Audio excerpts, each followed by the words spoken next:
ನಮಸ್ಕಾರ ಸ್ನೇಹಿತರೆ, ಎಲ್ಲರಿಗೂ ಸ್ವಾಗತ. ಸ್ನೇಹಿತರೆ, ನನ್ನ ಹೊಸ ಮುನ್ನುಡಿ ಚಾನಲ್ಗೆ ಎಲ್ಲರಿಗೂ ಸ್ವಾಗತ.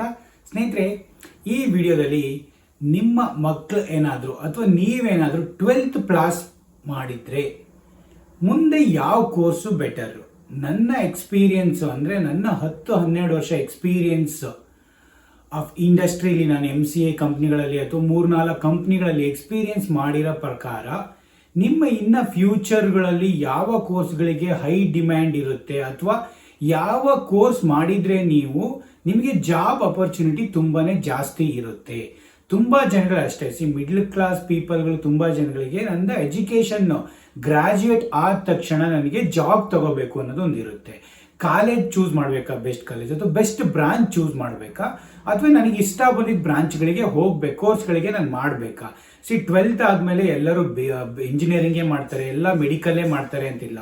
ಎಲ್ಲ ಸ್ವಲ್ಪ ಜನ BA ಹೋಗ್ಬೋದು, BCom ಮಾಡ್ಬೋದು, BSc ಮಾಡ್ಬೋದು, MCA ಮಾಡ್ಬೋದು, MBA ಮಾಡ್ಬೋದು, ಅಥವಾ ಡಿಪ್ಲೊಮಾಗೆ ಹೋಗ್ಬೋದು. ಹೀಗೆ ನಾನಾ ಕೋರ್ಸ್ಗಳಿರೋದ್ರಿಂದವ ಯಾವುದು ಮಾಡಿದರೆ ತುಂಬ ಒಳ್ಳೆಯದು ಅನ್ನೋ ನನ್ನ ಎಕ್ಸ್ಪೀರಿಯನ್ಸ್ ಮೇಲೆ ತುಂಬ ಜನಗಳಿಗೆ ಹೆಲ್ಪ್ ಆಗಲಿ ಅಂತ ಈಗಿನ ಡಿಜಿಟಲ್ ವರ್ಲ್ಡಲ್ಲಿ ಯಾವುದು ಮುಖ್ಯ, ಯಾವ ಥರ ನೀವು ಚೂಸ್ ಮಾಡಬೇಕು. ಈಗೆಲ್ಲ ತುಂಬ ಜನ CET ಬರ್ತಿದ್ದೀರಪ್ಪ, ಸೆಕೆಂಡ್ PUC ರಿಸಲ್ಟ್ ಬಂತು, ಈಗ ನಿಮಗೆ ಜೂನ್ ಜುಲೈಯಲ್ಲೆಲ್ಲ ಆಗಸ್ಟ್ ಒಳಗೆಲ್ಲ ನೀವು ಕೋರ್ಸ್ಗಳಿಗೆ ನೀವು ತಗೊಂಡು ಅಡ್ಮಿಷನ್ ಆಗಬೇಕು. ಅಂಥವ್ರುಗಳಿಗೆಲ್ಲ ಈ ವಿಡಿಯೋ ತುಂಬಾ ಇಂಪಾರ್ಟೆಂಟ್ ಸ್ನೇಹಿತರೆ. ಲಾಸ್ಟ್ ತನಕ ನೋಡಿ, ತುಂಬ ಜನಗಳಿಗೆ ಈ ಎಜುಕೇಷನ್ ಇಂಪಾರ್ಟೆಂಟ್ ಟಿಪ್ಸ್ ಇದೆಯಲ್ಲ, ಅದು ತುಂಬಾ ಇಂಪಾರ್ಟೆಂಟು, ನಿಮಗೆ ಫ್ಯೂಚರ್ಗೆ ಇದು ವರ್ಕ್ ಆಗುತ್ತೆ ಸ್ನೇಹಿತರೆ. ಹಾಗಾಗಿ ಈಗ ಸ್ಟಾರ್ಟ್ ಮಾಡೋಣ. ಏನೇನು ಇಂಪಾರ್ಟೆನ್ಸು, ಏನು ಎಲ್ಲ, ಯಾವ ಕೋರ್ಸ್ ಚೂಸ್ ಮಾಡಬೇಕು, ಯಾವ ಥರ ಕಾಲೇಜ್ಗಳನ್ನ ಚೂಸ್ ಮಾಡಬೇಕು ಅನ್ನೋದು ನೋಡ್ತಾ ಹೋಗೋಣ ಸ್ನೇಹಿತರೆ. ನನ್ನ ಎಕ್ಸ್ಪೀರಿಯನ್ಸ್ ನೋಡಿದ್ರೆ ನಾನು 12 ಇಯರ್ಸ್ ಆಯಿತು ಗ್ರಾಜ್ಯುಯೇಟ್ ಇದನ್ನ BE ನಾನು ಪಾಸ್ ಔಟ್ ಆಗಿ ಸ್ನೇಹಿತರೆ. ನಾನು 12 ವರ್ಷ ಎಕ್ಸ್ಪೀರಿಯನ್ಸ್ಗಳಲ್ಲಿ ಯಾವ್ಯಾವ 3-4 ಇಂಡಸ್ಟ್ರಿಗಳಲ್ಲಿ ವರ್ಕ್ ಮಾಡಿರೋ ಪ್ರಕಾರ ನಾನು ವರ್ಕ್ ಮಾಡಿರೋದು ಎಲ್ಲ ಸಾಫ್ಟ್ವೇರ್ ರಿಲೇಟೆಡ್ ಆಗಿರೋದ್ರಿಂದ ಅದರಲ್ಲೂ ಯಾವುದು ನಾನು ಮೆಕ್ಯಾನಿಕಲ್ ಮಾಡಲೇಬಾರ್ದಾ, ಸಿವಿಲ್ ಮಾಡಲೇಬಾರ್ದಾ, EC ಮಾಡಲೇಬಾರ್ದು, ಆ ಥರ ತುಂಬ ಜನ ಬಯೋಮೆಡಿಕಲ್ ಆ ಥರ ತುಂಬ ಜನಗಳಿಗೆ ಕನ್ಫ್ಯೂಷನ್ಸ್ ಇರುತ್ತೆ. ಹಾಗಾದರೆ ನಾನು ಅದು ಮಾಡಿದರೆ ಜಾಬ್ ಸಿಗೋಲ್ಲ ಸ್ನೇಹಿತರೆ. ಪ್ರತಿಯೊಂದರಲ್ಲೂ ಆಪರ್ಚುನಿಟೀಸ್ ಇದ್ದೇ ಇರುತ್ತೆ. ಆವಾಗ ನಿಮಗೆ ಒಂದು ನನ್ನ 10 ಇಯರ್ಸ್ ಬ್ಯಾಕ್ ನಾನು ನೋಡೋದಾದರೆ, ಆವಾಗ ನೀವು ಯಾವುದೇ ಬ್ರಾಂಚ್ ಮಾಡಿದ್ರು ನಿಮಗೆ ಒಂದು ಕೆಲಸ ಅಂತೂ ಪಕ್ಕಾ ಸಿಗೋದು ಸ್ನೇಹಿತರೆ. ಈಗೆಲ್ಲ ಯಾವ ಥರ ಆಗಿದೆ ಅಂದರೆ, 50 ಜನ ಮಾಡಿದರೆ 20 ಜನಕ್ಕೆ ಸಿಗುತ್ತೆ. ಅಂದರೆ 50 ಜನದಲ್ಲಿ ನಿಮಗೆ ಒಂದು 20 ಜನ 10 ಜನಿಗೆ ಬೇರೆ ಬೇರೆ ಬ್ರಾಂಚ್ಗಳಲ್ಲಿ ಮಾಡಿದ್ರು, ಈಗ ನಿಮ್ದು ಟ್ಯಾಲೆಂಟ್ ಚೆನ್ನಾಗಿಲ್ಲ ಅಂದ್ರೂ, ಅಥವಾ ನಿಮಗೆ ಕಮ್ಯುನಿಕೇಶನ್ ಮಾಡೋಕ್ಕೆ ಪ್ರಾಬ್ಲಮ್ ಆದರೆ, ಅಥವಾ ನೀವು ಏನಾದ್ರು not able to clear general aptitude ಅಥವಾ ಟೆಕ್ನಿಕಲ್ ಕ್ಲಿಯರ್ ಮಾಡೋಕ್ಕಾಗ, ಅದು ಕೂಡ problem. If you are 90-95% score ಮಾಡಿದ್ರು ಅದು ಮ್ಯಾಟ್ರ್ ಆಗಲ್ಲ. ಮತ್ತೆ ಇನ್ನೊಂದು ಏನಂದರೆ ಮೇಯ್ನು, ನೀವೇನು ಪ್ರಾಜೆಕ್ಟ್ಗಳು ಮಾಡ್ತೀರಾ ಅಥವಾ ನೀವು ಹೇಗೆ ಥಿಂಕಿಂಗ್ ಇರುತ್ತೆ, ಯಾವ ಥರ ಟೂಲ್ ಯೂಸ್ ಮಾಡ್ತೀರಾ. ಈಗೆಲ್ಲ ಏನಾಗಿದೆ ಅಂದರೆ, ಕಂಪ್ಯೂಟರ್ಗಳನ್ನೆಲ್ಲ ಬೇಸಿಕ್ಸ್ ಎಲ್ಲ ಸ್ಟಾರ್ಟಿಂಗಲ್ಲೇ ಸ್ಕೂಲ್ ಲೆವೆಲಲ್ಲೇ ಕಳಿಸ್ತಾರೆ. ಪೈಥಾನ್ ಆಗಲಿ, ಜಾವಾ ಆಗಲಿ, ನಾರ್ಮಲ್ C ಆಗಲಿ, ಅವೆಲ್ಲ ಕಲಿಸ್ತಾ ಹೋಗ್ತಾ ಇರ್ತಾರೆ. ಹಾಗಾಗಿ ತುಂಬ ಮಕ್ಕಳುಗಳಿಗೆಲ್ಲ ಪ್ರೋಗ್ರಾಮಿಂಗ್ ಲ್ಯಾಂಗ್ವೇಜ್ಗಳದ್ದು ನಾಲೆಡ್ಜು ಕೂಡ ತುಂಬ ಬೆಳೀತಾ ಹೋಗುತ್ತೆ. ಹಾಗಾಗಿ ತುಂಬ ಜನಗಳು ನೀವು ಚೂಸ್ ಮಾಡ್ಬೇಕಾದ್ರೆ BA ಸ್ಕೋಪ್ ಇಲ್ವಾ, BCom ಸ್ಕೋಪ್ ಇಲ್ವಾ, ಪ್ರತಿಯೊಂದಕ್ಕೂ ಅದೇ ಆದ್ರ ಥರ ಸ್ಕೋಪ್ ಇದೆ. ಈಗ BA ಮಾಡಿದವರಿಗೆ ನಾನಾ ಗೌರ್ನಮೆಂಟ್ ಇದಾಗಲಿ ಅಥವಾ ನಾನಾ ಟೀಚಿಂಗ್ ಇದಾಗಲಿ, ಪ್ರತಿಯೊಂದು ಡಿಫ್ರೆಂಟ್ ನಿಮಗೆ ಇದೆ, ಪ್ರತಿಯೊಂದರಲ್ಲೂ ಇದೆ ಸ್ನೇಹಿತರೆ. ಬಟ್ ನೀವೇನು ಮಾಡಬೇಕು ಅಂದರೆ, ಎಜುಕೇಷನ್ನು ಬರೀ ಜಸ್ಟ್ ಬಯಟ್ ಮಾಡ್ಕೊಂಡು ಬರೀ ಪಾಸ್ ಔಟ್ ಆದರೆ ಏನು ಪ್ರಯೋಜನ ಇಲ್ಲ. ನೀವು ಮತ್ತೆ ಸ್ಟ್ರಗಲ್ ಮಾಡಬೇಕಾಗುತ್ತೆ, ಜಾಬ್ನ ಹುಡುಕ್ಬೇಕಾಗುತ್ತೆ. ಸ್ವಲ್ಪ ಎಕ್ಸ್ಟ್ರಾ ಟ್ಯಾಲೆಂಟ್ ಒನ್ಸ್ ಜಾಯ್ನ್ ಆದ ತಕ್ಷಣ ಬೇರೆ ಲೆವೆಲ್ ಥಿಂಕ್ ಮಾಡ್ತಾ ಇರಬೇಕು. ಏನಾದರೂ ಇನೋವೇಟಿವ್ ಮಾಡ್ಬೋದಾ, ನನ್ನ ಫೀಲ್ಡಲ್ಲಿ ಏನಾದ್ರು ಮಾಡ್ಬೋದಾ, ಅಥವಾ ಎಲ್ಲ ತುಂಬ ಓಪನ್ ಸೋರ್ಸ್ಗಳಿದ್ದಾವೆ ಎಲ್ಲರ ಹತ್ರನೂ. ಯಾವ ಸ್ಮಾಲ್ ಇದು ಬಡವ್ರ ಹತ್ರನೂ ಇಂಟರ್ನೆಟ್ ಹಾಕ್ಸ್ಕೊಂಡಿರ್ತಾರೆ. ಪ್ರತಿಯೊಂದು ಆಪರ್ಚುನಿಟೀಸ್ ಇದ್ದಾಗ ಅದನ್ನು ಯೂಸ್ ಮಾಡಿಕೊಂಡು ಯಾವ ಲೆವೆಲಲ್ಲಿ ಯೂಸ್ ಮಾಡ್ಕೊಬೋದು. ನೀವು ಸುತ್ತಮುತ್ತ ಓಡಾಡ್ತಾ ಇರೋದ್ರಲ್ಲಿ ಏನಾದ್ರು ಇನೋವೇಟ್ ಮಾಡ್ಬೋದಾ, ಏನು ಮಾಡ್ಬೋದು, ಆ ಥರ ಥಿಂಕಿಂಗ್ ಲೆವೆಲ್ಲು ಮತ್ತೆ ಜಾಸ್ತಿ ಆ ಥರ ಇದ್ದಾಗ ಅಂಥವ್ರಿಗೆ ಆಪರ್ಚುನಿಟಿ ಜಾಸ್ತಿ ಆಗ್ತಾ ಹೋಗುತ್ತೆ ಸ್ನೇಹಿತರೆ. ನೀವೇನು ಮಾಡಲ್ಲ, ಸಿಂಪ್ಲಿ ನಾನು ಬರೀ ಕಂಪ್ಲೀಟ್ ಮಾಡ್ತೀನಿ ಅನ್ನೋರಿಗೆ ಆಪರ್ಚುನಿಟಿ ಸಿಗಲ್ಲ. ಹಾಗಾಗಿ ಪ್ರತಿಯೊಂದರಲ್ಲೂ BA ಮಾಡಲಿ, BCom ಮಾಡಲಿ, BSc ಮಾಡಲಿ, MCA ಮಾಡಲಿ, ಪ್ರತಿಯೊಬ್ಬರಿಗೂ ಚಾನ್ಸಸ್ ಇದ್ದೇ ಇರುತ್ತೆ. ಈಗ MCA ಮಾಡೋಕೆ ಹೋದ್ರೂ ಅಷ್ಟೇ ಬ್ರಾಂಚ್ಗಳು ಮೈನ್ಲಿ ಆಗಿ ಯಾರಲ್ಲೂ ಆರ್ಟಿಫಿಷಿಯಲ್, ಅಲ್ಲೂ ಕೂಡ ಡೇಟಾ ಸೈನ್ಸು, AIML ಮತ್ತು ರೋಬೋಟಿಕ್ ಇಂಜಿನಿಯರಿಂಗ್ ಆಗಲಿ, ಆ ಥರ ತುಂಬಾ ಕೋರ್ಸ್ಗಳಿದ್ದಾವೆ. ಬಯೋಮೆಡಿಕಲ್ ಆಗಲಿ, ಆ ಥರನೇ ತುಂಬಾ ಕೋರ್ಸ್ಗಳಿದ್ದಾವೆ. ತುಂಬ ಕೋರ್ಸ್ಗಳಲ್ಲಿ ನಮಗೆ ಯಾವುದು ಡಿಮ್ಯಾಂಡ್ ಇದ್ದಾವೆ ಅಂಥ ಕೋರ್ಸ್ಗಳನ್ನ ನಾವು ಮಾಡ್ತಾ ಹೋಗಬೇಕು. ವೆಬ್ ಟೆಕ್ನಾಲಜಿಗಳಾಗಲಿ, ಸೈಬರ್ ಸೆಕ್ಯೂರಿಟಿಗಳಾಗಲಿ, ಮತ್ತು ನೆಟ್ವರ್ಕ್ ರಿಲೇಟೆಡ್ ಆಗಲಿ, ಆ ಥರ ಪ್ರತಿಯೊಂದನ್ನು ಒಳ್ಳೊಳ್ಳೆ ಇದಕ್ಕೆ ಎಲೆಕ್ಟ್ರಾನಿಕ್ಸ್ ರಿಲೇಟೆಡ್ ಆಗಲಿ, ಮತ್ತೆ ಇನ್ನೊಂದು ನಿಮಗೆ ಏನಂದ್ರೆ ಇದು cyber security, data engineering, aerospace, robotic, ಎ ರಿಲೇಟೆಡ್ ಪ್ರತಿಯೊಂದು ನಿಮಗೆ ಹೈ ಡಿಮ್ಯಾಂಡ್ ಕೋರ್ಸ್ಗಳು ಸ್ನೇಹಿತರೆ.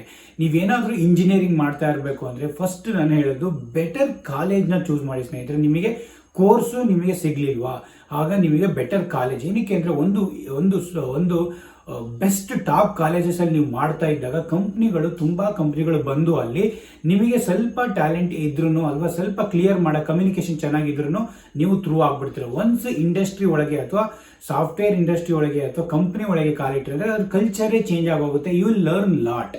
ಅಲ್ಲಿ ನೀವು ಕಲಿತಾನೆ ನೀವು ತುಂಬಾನೇ ಕಲಿತು ನೀವೇ ಎಕ್ಸ್ಪರ್ಟ್ ಆಗ್ಬಹುದು. ಇಂಜಿನಿಯರಿಂಗಲ್ಲಿ ಮಾಡೋದಕ್ಕೂ ಪ್ರಾಕ್ಟಿಕಲ್ ಎಕ್ಸ್ಪೀರಿಯನ್ಸು ಕಾರ್ಪೊರೇಟ್ ಕಂಪ್ನಿಗಳಲ್ಲಿ ಮಾಡೋಕ್ಕೂ ತುಂಬಾನೇ ಡಿಫ್ರೆನ್ಸಸ್ ಇದೆ. ಹಾಗಾಗಿ ನೀವು ಅಲ್ಲೇನೆ ಕೂಡ ನೀವು ಕಾರ್ಪೊರೇಟ್ ಕಂಪ್ನಿಗಳ ಥ್ರೂ ಆದರೆ ಮುಂದೆ ನಿಮಗೆ ಫ್ಯೂಚರ್ ಚೆನ್ನಾಗಿರುತ್ತೆ. ಬಟ್ ನೀವು ಆಗಬೇಕು ಅಂದರೆ ನಿಮಗೆ ಒಂದು ಸ್ವಲ್ಪ ಎಕ್ಸ್ಟ್ರಾ ಟ್ಯಾಲೆಂಟ್ ಇರಲೇಬೇಕು ಸ್ನೇಹಿತರೆ ಈ ಟೈಮಲ್ಲಿ. ಬಿಕಾಸ್ ನಮ್ಮ ಕಂಪ್ನಿಗಳಲ್ಲೇ ತುಂಬ ಜನಗಳಿಗೆ ತೆಗೆದಾಕೋದಾಗಲಿ ಅಥವಾ ಔಟ್ಡೇಟೆಡ್ ಸ್ಕಿಲ್ಸ್ ಇದ್ದವರಿಗೆ ರಿಮೂವ್ ಮಾಡೋಕ್ಕಾಗಲಿ, you have to be skilled. ನೀನು ಪ್ರತಿಯೊಬ್ಬರೂ ನೀವು ಸ್ಕಿಲ್ನ ಇಂಪ್ರೂವ್ ಮಾಡ್ತಾನೆ ಹೋಗ್ತಾ ಇರಬೇಕು. AI ಬಂತ, AI ನಾವು ನಮ್ಮ ಡೆವಲಪ್ಮೆಂಟಲ್ಲಿ ಅಥವಾ ನಮ್ಮ ಇದರಲ್ಲಿ ಪ್ರಾಜೆಕ್ಟಲ್ಲಿ ಹೇಗೆ ಇಂಟ್ರೊಡ್ಯೂಸ್ ಮಾಡ್ಕೋಬೇಕು, ಹೇಗೆ ಹೆಕಥಾನ್ ಅಥವಾ ನ್ಯೂ ಐಡಿಯಾ ಇನೋವೇಷನ್ ಯಾವ ಥರ ಮಾಡಬೇಕು, ಆಟೋಮೇಷನ್ ಎವ್ರಿ ಇಯರ್ ಇವೇ ಸೈಕಲ್ ನಡೀತಾ ಇರ್ತೇವೆ ಸ್ನೇಹಿತರೆ. ನೀವು AI ಯೂಸ್ ಮಾಡಲಿಲ್ಲ ಅಂದರೆ ನಿಮ್ಮ ಪ್ರಾಜೆಕ್ಟ್ಗಳು ನಿಮ್ಮ ಟೆಕ್ನಾಲಜಿ ಔಟ್ಡೇಟ್ ಆಗುತ್ತೆ, ನೀವು ಜಾಬ್ನ ಕಳ್ಕೋಬೇಕಾಗುತ್ತೆ. ಇನ್ನೊಂದು 3-4 ವರ್ಷ ಬಿಟ್ಟರೆ ಯಾವ ಥರ ಇದು ಚೇಂಜ್ ಆಗುತ್ತೆ ಟ್ರೆಂಡು ಗೊತ್ತಿಲ್ಲ. ತುಂಬ ಜನಗಳು ಎಲ್ಲೇ ಹೋದರೂ ನೀವು ಬಾಟ್ ಅಂತ ನೋಡ್ಬೋದು. ಪ್ರತಿಯೊಂದು ಅವೇನೇ ವರ್ಕ್ ಮಾಡ್ತಾ ಇರ್ತವೆ. ತುಂಬ ಇದರಲ್ಲಿ ಆಲ್ಮೋಸ್ಟ್ ನಿಮಗೆ 30-40% ಫೋರ್ಸು ಅವೇ ವರ್ಕ್ ಮಾಡ್ತವೆ ಇನ್ನು ಫ್ಯೂಚರು. ಬಟ್ ಜಾಬ್ ಹೋಗುತ್ತಾ ಆ ಥರ ಹೋಗೋದಿಲ್ಲ. ಏನಕ್ಕೆ ಅಂದರೆ ನೀವು ಸ್ಕಿಲ್ನ ನೀವು ಔಟ್ಡೇಟೆಡ್ ಆದಾಗ ಪ್ರತಿಯೊಂದು it is not 100% every bot ಅಥವಾ ML ಟೆಕ್ನ 100% ಯಾವುದೂ ಅಕ್ಯುರೇಟ್ ಇರಲ್ಲ. ಪ್ರತಿಯೊಂದು ನೀನು ಅದನ್ನು ಜನರೇಟ್ ಮಾಡ್ತು ಕೋಡ್ ಅಂದ ತಕ್ಷಣ ನೀವು ಡೈರೆಕ್ಟಾಗಿ ಹಾಕೋಕ್ಕಾಗಲ್ಲ. ರಿವ್ಯೂ ರಿಕ್ವೈರ್ಡ್, ಅದನ್ನು ಹೇಗೆ ಬಳಸಬೇಕು ಅದನ್ನು ಬಳಸ್ಕೊಂಡು ನೀವು ಈಗ 10 ಡೇಸಲ್ಲಿ ಮಾಡೋಂಥ ವರ್ಕ್ನ ನೀವು 5 ಡೇಸು 2 ಡೇಸಲ್ಲಿ ವರ್ಕ್ ಮಾಡ್ಬೋದು. ಏನೇ ಯೂಸ್ ಮಾಡೋದು, ಹೇಗೆ ಯೂಸ್ ಮಾಡೋದು, ಹೇಗೆ ಪ್ರಾಂಪ್ಟ್ನ ಯೂಸ್ ಮಾಡೋದನ್ನು ಪ್ರತಿಯೊಂದನ್ನು ತಿಳ್ಕೊಳ್ತಾ ಇರಬೇಕು. ಇವೆಲ್ಲ ಬೇಸಿಕ್ಸು. ನೀವು ಇಂಜಿನಿಯರಿಂಗ್ ಮಾಡ್ತಾ ಇರಬೇಕಾದ್ರೆ ನೀವು ಇಂಥವನ್ನೆಲ್ಲ ಟೆಕ್ನಾಲಜಿಗಳನ್ನೆಲ್ಲ ನೀವು ನೋಡ್ತಾ ಇರಬೇಕು, ತಿಳ್ಕೊಳ್ತಾ ಇರಬೇಕು, ಇಂಟರ್ನ್ಶಿಪ್ ಮಾಡ್ತಾ ಇರಬೇಕು, ನೀವೇ ಓನಾಗಿ ಏನಾದ್ರು ಬಿಲ್ಡ್ ಮಾಡ್ತಾ ಇರಬೇಕು, ಇನೋವೇಟ್ ಮಾಡ್ತಾ ಇರಬೇಕು, ಆಟೋಮೇಟಿವ್ ಮಾಡ್ತಾ ಇರಬೇಕು. ಇಂಥ ಆಪರ್ಚುನಿಟೀಸ್ ಇದ್ದಾಗ ನಿಮ್ಮ ರೆಸ್ಯೂಮಲ್ಲ ಪಾಯಿಂಟ್ ಕಾಣಿಸಿದಾಗ ಪ್ರತಿಯೊಬ್ಬರು ನಿಮಗೆ ಕಾಲ್ ಬಂದೇ ಬರುತ್ತೆ, ಕಂಪ್ನಿಯಿಂದ ವರ್ಕ್ ಸಿಕ್ಕೇ ಸಿಗುತ್ತೆ. ಹಾಗಾಗಿ ಪ್ರತಿಯೊಂದು ಕೋರ್ಸ್ಗಳಾಗಲಿ ಬ್ರಾಂಚ್ಗಳಾಗಲಿಗಳಲ್ಲಿ ನಿಮಗೆ ಆಪರ್ಚುನಿಟೀಸ್ ಇಲ್ಲ ಅಂತಿಲ್ಲ. ಪ್ರತಿಯೊಂದು ಇದರಲ್ಲೂ ಅದೇ ಥರದಾದ ಆಟೋಮೇಷನ್ ಆಗಲಿ ಮತ್ತು ಇನೋವೇಷನ್ನ ನೀವು ತರ್ಬೋದು. ಆ ಥರ ತಂದಾಗ ಆಪರ್ಚುನಿಟೀಸ್ ಜಾಸ್ತಿ ಆಗುತ್ತೆ. ಎಷ್ಟು ಲಕ್ಷಗಟ್ಟಲೆ ಜನ, ನಿಮಗೆ 1.5 ಲಕ್ಷ 2 ಲಕ್ಷ ಜನ ಪ್ರತಿ ವರ್ಷವೂ ಇಂಜಿನಿಯರಿಂಗ್ ಪಾಸ್ಔಟ್ ಆಗಿ ಬರ್ತಾ ಇದ್ರೆ ಜಾಬ್ಗಳಲ್ಲಿ ಈಗ ಅವಾಗೆಲ್ಲ 100-200 ಜನ ಬಂದು ತೊಗೊಂಡು ಹೋಗ್ತಿದ್ರು ನಾವೆಲ್ಲ ಓದಬೇಕಾದ್ರೆ. ಈಗೆಲ್ಲ ಬಂದ್ಬಿಟ್ಟು ಬರೀ 10-20 ಜನ ತೊಗೊಂಡು ಹೋಗೋದು ಹೈಯೆಸ್ಟು. ಹಾಗಾಗಿ ನೀನು EC ಮಾಡಿರ್ತೀಯ, ತುಂಬ ಜನ ಉಳ್ಕೊಂತಾರೆ. ಎಲ್ಲರೂ ಹಾಗೇನೆ IS CS ಮಾಡಿದ್ರು ಉಳ್ಕೊಂತಾರೆ. ಬಟ್ ನಾನು ಏನು ಹೇಳೋದು ಅಂದರೆ ನೀವು ಬ್ರಾಂಚ್ನ ಚೂಸ್ ಮಾಡೋಕ್ಕಿಂತ ಫಸ್ಟು ಒಂದು ಒಳ್ಳೆ ಕಾಲೇಜ್ನ ಚೂಸ್ ಮಾಡ್ಕೊಳ್ಳಿ. ಟಾಪ್ ಕಾಲೇಜಸ್ಸು ಅದು ಒಂದು ಬೆಸ್ಟ್. ತುಂಬ ಜನಗಳಿಗೆ ಏನಿರುತ್ತೆ, ನನಗೆ ಇದೇ ಕೋರ್ಸ್ ನಾನು ಮಾಡಬೇಕು, ಅದಾದಮೇಲೆ ಅದೇ ಇಂಡಸ್ಟ್ರಿ ಅವ್ರದ್ದೇ ಒಂದು ಕಂಪ್ನಿಗಳಿರ್ತವೆ ಅಥವಾ ಅದರಲ್ಲಿ ನಾನು ಹೈಯರ್ ಸ್ಟಡೀಸ್ ಮಾಡಬೇಕು ಅನ್ನೋದು ಇರ್ತಾರೆ. ಅವರುಗಳು ಚೂಸ್ ಮಾಡಿ ನಿಮಗೆ ಬೇಕಾದ ಮೆಕ್ಯಾನಿಕಲ್ ಆಗಲಿ, ಸಿವಿಲ್ ಆಗಲಿ, ಇಂಡಸ್ಟ್ರಿಯಲ್ಗಳಾಗಲಿ, IT ಆಗಲಿ ಆ ಥರಗಳನ್ನೆಲ್ಲ ನೀವು ಚೂಸ್ ಮಾಡಿಕೊಂಡು ನೀವೇನಾದ್ರು ಹೈಯರ್ ಸ್ಟಡೀಸಿಗೆ ಹೋಗ್ತೀರಾ ಅಥವಾ ನಿಮ್ಮದೇ ಏನಾದ್ರು ಒಂದು ಪ್ಲಾನ್ ಇದೆ ಅಥವಾ ನೀವೇ ಏನಾದ್ರು ಒಂದು ಸ್ಟಾರ್ಟಪ್ ಮಾಡಬೇಕು, ಏನಾದ್ರು ಒಂದು ಬಿಸ್ನೆಸ್ ಪ್ಲಾನ್ ಇದ್ದಾಗ ನೀವು ಆ ಥರ ನೀವು ಟ್ರೈ ಮಾಡ್ಕೊಳ್ಳಿ. ಬೇರೆದೆಲ್ಲ ಮಾಡೋಕೆ ಹೋಗ್ಬೇಡಿ. ಬಟ್ ನನ್ನ ಜಾಬೇ ಬೇಕು, ನಂದು CET ರ್ಯಾಂಕ್ ಚೆನ್ನಾಗಿದೆ, ಮಾರ್ಕ್ಸ್ ಚೆನ್ನಾಗಿದೆ ಅಂದಾಗ ಚೂಸ್ ಬೆಟರ್. ನಿಮಗೆ ಏನಾದ್ರು ML ಚೂಸ್ ಮಾಡೋದು, ಡೇಟಾ ಸೈನ್ಸ್ ಚೂಸ್ ಮಾಡೋದು ಅಥವಾ ಏರೋಸ್ಪೇಸ್ ಚೂಸ್ ಮಾಡೋದು, ಸೈಬರ್ ಸೆಕ್ಯೂರಿಟಿ ವೆಬ್ ಟೆಕ್ನಾಲಜಿನ ಚೂಸ್ ಮಾಡೋದು ಅಥವಾ ನಿಮಗೆ ಏರೋಸ್ಪೇಸು, ಡೇಟಾ ಇಂಜಿನಿಯರಿಂಗು, CS IS ಅದರಲ್ಲಿ ಚೂಸ್ ಮಾಡ್ತಾ ಇದ್ದಾಗ ನೀವು ಅಲ್ಲಿ ನಿಮಗೆ ಆಪರ್ಚುನಿಟೀಸು ತುಂಬ ಬರ್ತಾ ಹೋಗ್ತವೆ ಸ್ನೇಹಿತರೆ. ಹಾಗಾಗಿ ಪ್ರತಿಯೊಬ್ಬರೂ ನೀವು ಏನೇ ಇದು ಮಾಡಬೇಕಾದ್ರೂ ಬ್ರಾಂಚ್ಗಳನ್ನಾಗಲಿ ಕೋರ್ಸ್ಗಳನ್ನ ಚೂಸ್ ಮಾಡಬೇಕಾದ್ರೂ ವೈಸ್ಲಿ ನೋಡಿಕೊಂಡು ಸ್ಮಾರ್ಟ್ಲಿ ಥಿಂಕ್ ಮಾಡಿಕೊಂಡು ನೀವು ಬ್ರಾಂಚ್ಗಳನ್ನ ಅಥವಾ ಕೋರ್ಸ್ಗಳನ್ನ ಆಗಲಿ ಅಥವಾ ನಿಮ್ಮ ಕಾಲೇಜ್ಗಳಲ್ಲಿ ಯಾವುದು ನೀವು ಆಫ್ಟರ್ PUC ಬೇಕಾಗುತ್ತೆ. Medical I not talk about medical because medical anyways ಟ್ರೆಂಡಿಂಗಲ್ಲಿ ಇರುತ್ತೆ. Because health is very important. ನಾವು ತುಂಬ ಜನ ಬೇರೆದಕ್ಕೆ ಇನ್ವೆಸ್ಟ್ ಮಾಡ್ತಾರೆ, ಹೆಲ್ತಿಗಂತ ಇನ್ವೆಸ್ಟ್ ಮಾಡ್ತಾರೆ. We need lot of doctors, we need lot of nurses. ಅದಕ್ಕೆಲ್ಲ ಇದು ಪ್ರಾಬ್ಲಮೇ ಆಗಲ್ಲ ಸ್ನೇಹಿತರೆ. ಮೆಡಿಕಲ್ ಮಾಡೋರು ತುಂಬ ಜನ go head and do it. ಅದು ಮೆಡಿಕಲ್ಲು ತುಂಬ ಆಪರ್ಚುನಿಟೀಸ್ ಇದ್ದೇ ಇರುತ್ತೆ ಮೆಡಿಕಲಲ್ಲೂ. ನೀವು ಓನಾಗೂ ಇಟ್ಕೊಬೋದು. ಪ್ರತಿಯೊಂದು ಮೆಡಿಕಲ್ ಆಗಲಿ ಇದರಲ್ಲೂ ಆಗಲಿ, ಈಗ ಅನಿಮಲ್ ಇದರಲ್ಲೂ ಅಷ್ಟೇ, ಪಶು ವೈದ್ಯಕೀಯ ಅದನ್ನು ಕೂಡ ಇದ್ದೇ ಇರುತ್ತೆ. ಪ್ರತಿಯೊಂದು ಜನಗಳಲ್ಲೂ ಪ್ರತಿಯೊಂದು ಇದ್ದೇ ಇರ್ತವೆ ಪ್ರಾಬ್ಲಮ್ಸ್ಗಳಿಗೆಲ್ಲ. ಈಗೆಲ್ಲ ಜಾಸ್ತಿ ಆಗ್ತವೆ, ಪ್ರಾಣಿಗಳಿಗಾಗಲಿ ಹ್ಯೂಮನ್ಗಳಿಗಾಗಲಿ ಅಂತ ಆಪರ್ಚುನಿಟೀಸ್ ಇರುತ್ತೆ. ಅಗ್ರಿಕಲ್ಚರ್ ಫಾರ್ಮಿಂಗ್ ಮಾಡೋಕ್ಕಾಗಲ್ವಾ, ಫಾರ್ಮಿಂಗ್ ನೀವು ಅಗ್ರಿಕಲ್ಚರ್ ಆಗಲಿ, ಹೋಟೆಲ್ ಮ್ಯಾನೇಜ್ಮೆಂಟ್ ಆಗಲಿ, ಪ್ರತಿಯೊಂದು ಅದರಲ್ಲಿ ಆಗಲಿ. ಹೋಟೆಲ್ ಮ್ಯಾನೇಜ್ಮೆಂಟ್ ಕೂಡ ಅಷ್ಟು ತುಂಬ ಒಳ್ಳೇದು ಆ್ಯಕ್ಚುಲಿ. ಅದರಲ್ಲೂ ಕೂಡ ಬೇರೆ ಬೇರೆ ಕಂಟ್ರಿಗಳಿಗೆ ಹೋಗ್ಬೋದು. ಅದೇ ಫುಡ್ಡು ತುಂಬ ಇಂಪಾರ್ಟೆಂಟ್ ಅಲ್ವಾ. ನೀವು ಒಂದ್ಸರಿ ಫುಡ್ ಕೈ ಹಿಡಿತು ಅಂದರೆ ನಿಮ್ಮನ್ನ ಎಲ್ಲಿಗೋ ತಗೊಂಡೋಗುತ್ತೆ. ಮತ್ತು ಅಗ್ರಿಕಲ್ಚರ್ಲು ಅಷ್ಟೇ, ನೀವು ಏನಾದ್ರು ಆರ್ಗ್ಯಾನಿಕ್ ಮತ್ತು ತುಂಬ ಟೆಕ್ನಾಲಜಿಗಳು ಯೂಸ್ ಮಾಡ್ಕೊಂಡು ಅಗ್ರಿಕಲ್ಚರಲ್ಲಿ ಮಾಡ್ತಾ ಇದ್ರ ಅಂದರೆ ಅದರಲ್ಲೂ ಕೂಡ ಬೆಳಿಬೋದು. ಅದರಲ್ಲೂ ಕೂಡ ನೀವು ಬೇರೆಯವ್ರಿಗೆ ಇನ್ಫಾರ್ಮೇಷನ್ ಶೇರ್ ಮಾಡಿ ನಿಮ್ಮದೇ ಒಂದು ಪ್ರತಿಯೊಬ್ಬರು ನೀವೇ ಒಂದು ಇದು ಮಾಡಿ ಏನೋ ಒಂದು ಬೆಳೆನ ಸೂಪರಾಗಿ ಬೆಳೀತಾ ಇದ್ರು, ಟೆಕ್ನಾಲಜಿ ಯೂಸ್ ಮಾಡ್ಕೊಂಡು ಬೆಳೀತಿದ್ರೆ ಅಂದರೆ ಪ್ರತಿಯೊಬ್ಬರು ಫಾಲೋ ಮಾಡ್ತಾರೆ. ಇದರಲ್ಲೂ ಕೂಡ ಇನ್ಕಮ್ ಇರುತ್ತೆ. ಹಾಗಾಗಿ ಅದು ಕೂಡ ಲೈಫ್ ಇದಲ್ವ ಅಂದರೆ ಹೆಲ್ತಿಯರ್ ಇದಲ್ವ ಅದು. ಅಗ್ರಿಕಲ್ಚರ್ ಮಾಡಿಕೊಂಡು ಗಾಳಿ ಅದರಲ್ಲೂ ಬೆಳೆದ್ರೆ, ಈಗ ಕಾರ್ಪೊರೇಟಲ್ಲಿ ಬೆಳೆದರೂ ಅಷ್ಟು ಹೆಲ್ತಿ ಆಗಿರಲ್ಲ. ಅಷ್ಟೊಂದು ನೀವು ಏನಾದ್ರು ಇಂಡಸ್ಟ್ರಿಯಲ್ ವರ್ಕ್ ಮಾಡ್ತಿದ್ರೆ ಅಷ್ಟು ಇದಿರಲ್ಲ. ಈಗ ಜನಗಳು 60 ವರ್ಷ ಇದು ಮಾಡ್ತಾರೆ, ಅದು ಕೂಡ ಕಷ್ಟ ಆಗಿದೆ, ಕ್ರಾಸ್ ಮಾಡ್ತಾರೆ ಅನ್ನೋದು. ಪ್ರತಿಯೊಂದು ನೋಡಿಕೊಂಡು ಸ್ನೇಹಿತರೆ ನಿಮ್ಮ ಅನುಗುಣವಾಗಿ ಪ್ರತಿಯೊಬ್ಬರೂ ಬ್ರಾಂಚ್ ಇದನ್ನು ನಿಮ್ಮ ಆಫ್ಟರ್ PUC ಆದಮೇಲೆ ಕರೆಕ್ಟಾಗಿ ಚೂಸ್ ಮಾಡ್ಕೊಳ್ಳಿ. ಅವಾಗ ನೀವು ಜಾಬಿಗೆ ಅಲಿಯೋದಿರಲ್ಲ. ಪ್ರತಿಯೊಂದು ನೀವು ಪ್ಲಾನ್ ಮಾಡ್ಕೊಬೇಕಾಗುತ್ತೆ. 12th ಆದಮೇಲೆ ನಿಮಗಿರೋ 3 ಇಯರ್ಸಲ್ಲಿ ಅಥವಾ ನಿಮಗಿರೋ ಇಂಜಿನಿಯರಿಂಗ್ 4 ಇಯರ್ಸಲ್ಲಿ ಅಥವಾ ಮೆಡಿಕಲ್ 5 ಇಯರ್ಸಲ್ಲಿ ಯಾವ್ಯಾವ ಕೋರ್ಸ್ಗಳು ಎಷ್ಟು ವರ್ಷ ಇದೆ ಅದರಲ್ಲಿ ನೀವು ಪ್ಲಾನ್ ಮಾಡ್ಕೊಂಡು 2 ವರ್ಷ ಹೋದ್ರೂ ಲಾಸ್ಟ್ 2 ಇಯರ್ಸ್ 1 ಇಯರ್ ನೀವು ಪ್ಲಾನ್ ಮಾಡ್ಕೊಳ್ಳೇಬೇಕು. ಆಗಲೇ ನೀವು ಏನಾದ್ರು ಡಿಫ್ರೆಂಟ್ ಕಾಂಪಿಟೇಟಿವ್ ಎಕ್ಸಾಮ್ಸ್ಗಳಾಗಲಿ, ಗೌರ್ಮೆಂಟ್ ಎಕ್ಸಾಮ್ಸ್ಗಳಾಗಲಿ, ಅಥವಾ ಬೇರೆ ಯಾವುದಾದ್ರು ಕೋರ್ಸ್ಗಳಿಗಾಗಲಿ, ಅಥವಾ ನೀವು ಏನಾದ್ರು ಬೇರೆ ಕಂಟ್ರಿಗಳಿಗೆ ಹೋಗ್ತಿರ್ತೀರ ಎಲ್ಲ ಅದಕ್ಕೆಲ್ಲ ಪ್ರಿಪರೇಷನ್ ಆಗೋದಾಗಲಿ, ಆ ಥರ ಸ್ಟಾರ್ಟ್ ಮಾಡ್ಕೊತ ಹೋಗಬೇಕು. ನೀವು ಕೋರ್ಸ್ ಮುಗಿದ ಮೇಲೆ ಸ್ಟಾರ್ಟ್ ಮಾಡೋಕ್ಕಿಂತ ಕೋರ್ಸ್ ಒಳಗಡೆನೆ 1-2 ಇಯರ್ಸ್ ಬೇಗ ಸ್ಟಾರ್ಟ್ ಮಾಡ್ಕೊತ ಹೋದರೆ ನೀವೇನು ಫ್ಯೂಚರಲ್ಲಿ ಇದು ಮಾಡಬೇಕು ಅಂತಿರ್ತೀರೋ ಪ್ರತಿಯೊಂದು ಸಿಗುತ್ತೆ ಸ್ನೇಹಿತರೆ. ಪ್ರತಿಯೊಬ್ಬರೂ ನೀವು ಕರೆಕ್ಟಾಗಿ ಪ್ಲ್ಯಾನ್ ಮಾಡ್ಕೋಬೇಕು. ಈಗಿನ ಜನ್ರೇಷನಲ್ಲಿ ನೀವು ಕರೆಕ್ಟಾಗಿ ಪ್ಲ್ಯಾನ್ ಮಾಡಬೇಕು. ನೀವು ಎಜುಕೇಷನ್ ಆದಮೇಲೆ ಏನಾದರೂ ಬೇರೆ ಇದು ಮೈಂಡ್ ಸೆಟ್ ಇಟ್ಕೊಳ್ಳಿ ಸ್ನೇಹಿತರೆ, ನಾವು ಅದು ಮಾಡಬೇಕು. ಪ್ರತಿಯೊಂದು ಯಾರು ಕೂಡ ಬೇರೆದು ಎಜುಕೇಷನ್ ಟೈಮಲ್ಲಿ ಬೇರೆದು ನಾವು ತಲೆಗೆ ಹಾಕ್ಕೊಳ್ಳೇಬಾರ್ದು. ಆ ಎಜುಕೇಷನ್ ಟೈಮಲ್ಲಿ ನೀವು ಒಂದ್ಸರಿ ಸೆಟ್ಲ್ ಆಗಿ ಕರೆಕ್ಟಾಗಿ ಆದರೆ ಪ್ರತಿಯೊಂದು ನಿಮ್ಮ ಹತ್ರನೇ ಬರುತ್ತೆ.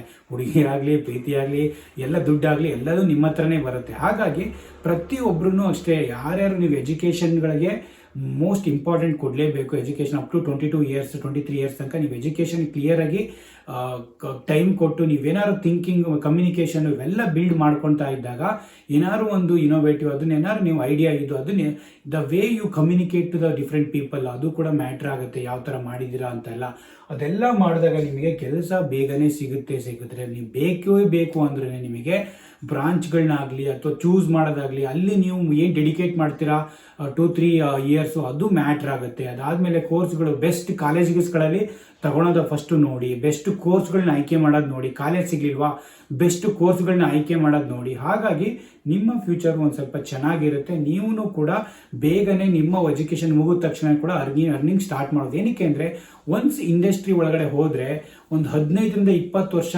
MCA ಕಂಪ್ನಿಗಳನ್ನ ಹೇಳಿದ್ರೆ ಸಾಫ್ಟ್ವೇರ್ ಕಂಪ್ನಿಗಳಲ್ಲಿ, ಕಾರ್ಪೊರೇಟ್ ಕಂಪ್ನಿಗಳಲ್ಲಿ ಮಾಡೋದು ಒಂದು ಸ್ವಲ್ಪ ನಮಗೇನೆ ಬೇಕು ಅನಿಸುತ್ತೆ. ಈಗ ನಮ್ಮ 12 ಇಯರ್ಸು ಇನ್ನು 5-6 ಇಯರ್ಸ್ ಮಾಡೋ ಹೊತ್ತಿಗೆ ನಮಗೇನೆ ಹೀಗಾಗಿ ಬೇಡ ಅನಿಸುತ್ತೆ. ಹಾಗಾಗಿ ಪ್ರತಿಯೊಬ್ಬರೂ ನೋಡ್ಕೊಳ್ಳಿ. ಒಂದು 15-20 ವರ್ಷವರೆಗೆ 20 ವರ್ಷ ಮ್ಯಾಕ್ಸಿಮಮ್ ವರ್ಕ್ ಮಾಡಿರೋ ನಿಮ್ಮ ಕಂಪ್ನಿಗಳಲ್ಲಿ ಅಂದರೆ ಇನಫ್. ಆಮೇಲೆ ಹೋಗಿ ನಿಮ್ಮ ಊರುಗಳಲ್ಲಿ ಅದು ಇದು ನೀವೆಲ್ಲ ಮಾಡ್ಕೊಬೋದು. ಬಟ್ 15-20-25 ವರ್ಷ ಕೆಲಸ ಮಾಡಿದರೆ ನೀವು ಒಂದು 45 ವರ್ಷ ತನಕ ಕೆಲಸ ಮಾಡಿದರೆ ಬೆಸ್ಟು ಅಂತಲೇ ಹೇಳ್ಬೋದು. 45-50 ವರ್ಷದೊಳಗಡೆ ಕೆಲಸ ಮಾಡಿ ದುಡಿದ್ರೆ ಆಗೋಷ್ಟು ತುಂಬಾ ಬೆಸ್ಟ್. ನಿಮ್ಮ ಲೈಫು ಕೂಡ ಸೆಕ್ಯೂರ್ ಆಗಿರುತ್ತೆ, ಮಕ್ಕಳಿಗೂ ಕೂಡ ಏನಾದ್ರು ಪ್ಲಾನ್ ಮಾಡ್ಬೋದು. ಹಾಗಾಗಿ ಒಂದು ಸ್ಮಾಲ್ ಇನ್ಫಾರ್ಮೇಷನ್ ಸ್ನೇಹಿತರೆ, ಇದ್ರ ಬಗ್ಗೆ ಎಜುಕೇಷನ್ ಬಗ್ಗೆ ಒಂದು ಸ್ಮಾಲ್ ಇನ್ಫಾರ್ಮೇಷನ್ ನಾನೀಗ ಎಕ್ಸ್ಪೀರಿಯನ್ಸ್ ಮಾಡಿರೋದನ್ನ ಪ್ರತಿಯೊಬ್ಬರಿಗೂ ಶೇರ್ ಮಾಡಿದ್ದೀನಿ. ಈ ವಿಡಿಯೋನ ಶೇರ್ ಮಾಡಿ, ಲೈಕ್ ಮಾಡಿ, ಸಬ್ಸ್ಕ್ರೈಬ್ ಮಾಡ್ಕೊಳ್ಳಿ. ಹೀಗೆ ಎಜುಕೇಷನ್ ಬಗ್ಗೆನೂ ಇನ್ನೊಂದು ವಿಡಿಯೋನ ಶೇರ್ ಮಾಡ್ತಾನೆ ಇರ್ತೀನಿ ಸ್ನೇಹಿತರೆ. ಇಂಜಿನಿಯರಿಂಗ್ ಬಗ್ಗೆ ಆಗಲಿ, ಕೋರ್ಸ್ಗಳ ಬಗ್ಗೆ ಆಗಲಿ, ಇನ್ನು ನಮ್ಮ ಕರ್ನಾಟಕದಲ್ಲಿರೋ ಇಂಜಿನಿಯರಿಂಗಲ್ಲಿ ಯಾವುದು ಬೆಸ್ಟ್ ಆಗಲಿ ಎಲ್ಲ ಪ್ರತಿಯೊಂದು ನಿಮಗೆ ಚೂಸ್ ಮಾಡೋಕೆ ನನ್ನ ಚಾನಲ್ ಕೂಡ ನೋಡ್ತಾ ಇರಿ. ನಾನು ಹೀಗೇನೆ ಒಳ್ಳೊಳ್ಳೆ ವಿಡಿಯೋಗಳನ್ನ ನಿಮಗೆ ಶೇರ್ ಮಾಡ್ತಾ ಇರ್ತೀನಿ. Thank you so much. Take care.